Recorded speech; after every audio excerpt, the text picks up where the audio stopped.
Hi everyone, welcome to my channel. ఇవాళ ఏంటి అంటే కొద్దిగా లేట్ అయిపోయిందండి బాగా. అందులోనూ ఇవాళ చాలా పని ఉంది, ఎందుకంటే ఎండ వచ్చేసింది కదా.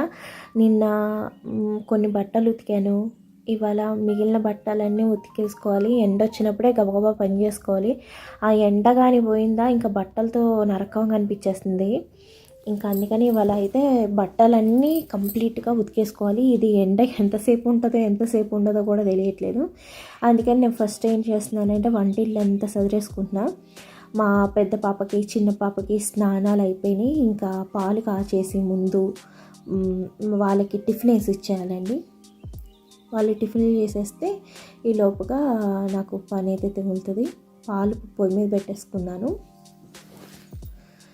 ఇప్పుడు బ్రేక్ఫాస్ట్ కోసం ఏంటంటే ఊతప్పం వేసుకుంటున్నాను. ఊతప్పం కోసం ఇవన్నీ ఎందుకు అనుకుంటున్నారా?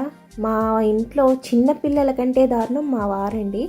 ఆయనకి కలర్ఫుల్గా ఉండాలి ఊతప్పం. ఇంకా అందుకనేసి క్యారెట్, ఆనియన్స్, పచ్చిమిర్చి, కొత్తిమీర వేస్తున్నాను.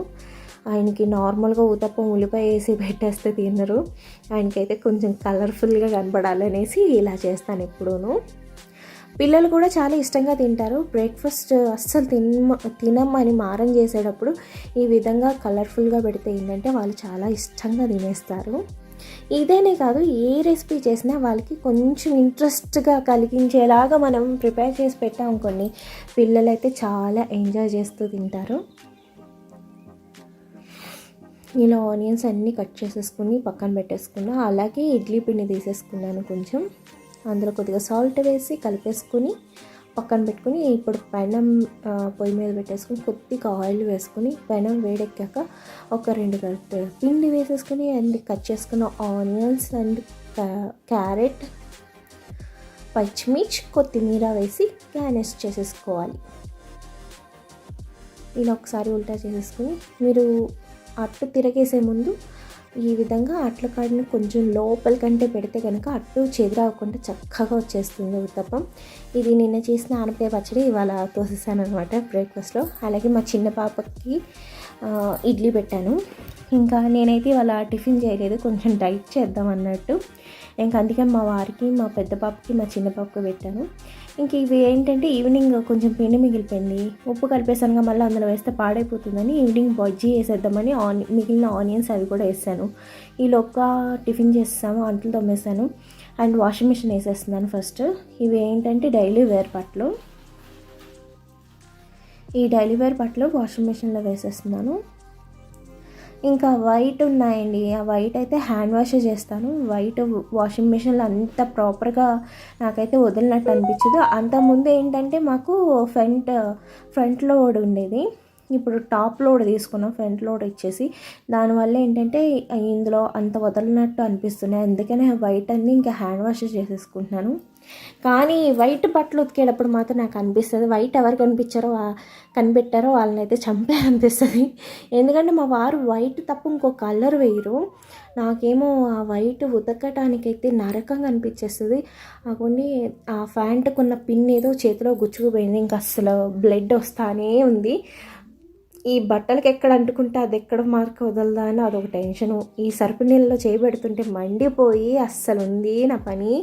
అసలు ఇవాళ పని ఎక్కువకి ఈ దెబ్బకి కరెక్ట్గా సరిపోయింది. చూసారుగా కాళ్ళ కాడ, జేబుల కాడ అసలు ఎంత మాసిపోతాయో. ఆయన జాబ్ రీత్యా ఇంకా వైట్ వేయాలి తప్పదు, వేరే ఆప్షన్ లేదు. ఇటువంటి కలర్ బట్టలు అయినా కూడా చూసారుగా ఎంత లైట్ కలర్లో ఏదో కొంచెం మరకైనా కూడా తెలిసిపోతాయి. ఇంకా మా వారి బట్టలు అలా ఉంటాయి, ఇంకా ఉతుక్కోవడమే చేత్తో. ఈ బట్టలు అయితే నానబెట్టేశానండి. ఈ నానేలోపు ఇదిగోని చేతిలో కూర్చోపోయిందని చూపించానుగా. ఈలోపు పైన తోటకూర ఉంది, తోటకూర భలే లేతగుంది.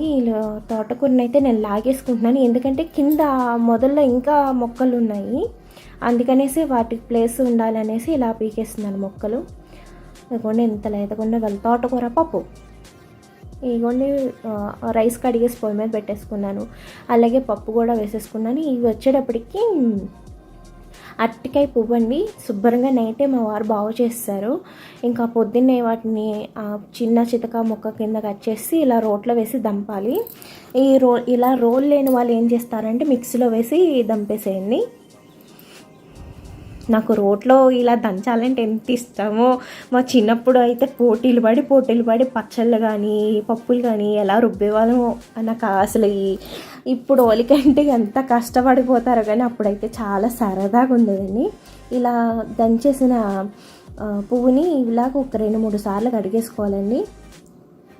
శుభ్రంగా కడిగేసి పొయ్యి మీద పెట్టుకొని అది ఉడికేలోపు పైనుంచి కోసుకొచ్చిన తోటకూరను కూడా ఏమైనా చీడబట్టిన ఆకు ఉంటే కనుక శుభ్రంగా కడిగేసుకొని వీటిని కూడా కట్ చేసేసుకుంటున్నాను. పప్పు ఉడకగానే ఇది తోటకూర వేసేసుకుంటాను. నేను పప్పులో తోటకూర అండ్ పచ్చిమిర్చి మాత్రమే వేస్తానండి. ఆనియన్స్ అలాగే ఏమి వేయను నేను. ఇవ్వండి, అన్నం ఉడికిపోయింది, పక్కా దించేసుకొని బట్టల కోసం గంజి కాచేసుకుంటున్నాను. ముందు వేడి నీళ్ళు పెట్టి వేడి నీళ్ళు మరిగేలోపు కొద్దిగా వాటర్ తీసుకుని అందులో ఒక 2 టేబుల్ స్పూన్ల గంజి పిండి వేసి కలిపేసుకొని ఈ మరిగిన నీళ్ళలో వేసేసుకుంటే గంజి బాగుంటుంది. అండ్ ఆ అరటి పువ్వు కూడా ఉడికిపోయింది. అండ్ తోటకూర పచ్చిమిర్చి వేసి కొద్దిగా సాల్ట్, కొద్దిగా పసుపు, ఒక చిన్న నిమ్మ సైజ్ అంత చింతపండు గుజ్జు వేసాను ఆ పప్పులో. ఇప్పుడు తిరగమూత వేసి కొంచెం ఉడకనిచ్చి తిరగమూత వేసుకున్నాను. అలాగే ఇప్పుడు కూడా వండేసుకున్నాం. దీనికి మామూలు మన చారపోపు ఎలా పెడతామో అంతేనండి. పోపు పెట్టేసుకుని ఉడికించుకున్న ఈ అరటి పువ్వుని వేసుకుని చక్కగా వేపుకోవాలి ఒక 5 నిమిషాలు. ఆ తర్వాత ఉప్పు, కారం, పసుపు వేసేసుకొని కలిపేసుకోవాలి. ఒక 5 నిమిషాలు వేగనిచ్చేసి ఒక గిన్నెలోకి తీసేసుకోవాలి. చాలా సింపుల్గా అయిపోతుంది ఈ కర్రీ. చాలా మంచిది హెల్త్కి కూడా. షుగర్ ఉన్న వాళ్ళకైతే ఇంకా బాగా పనికొస్తుంది.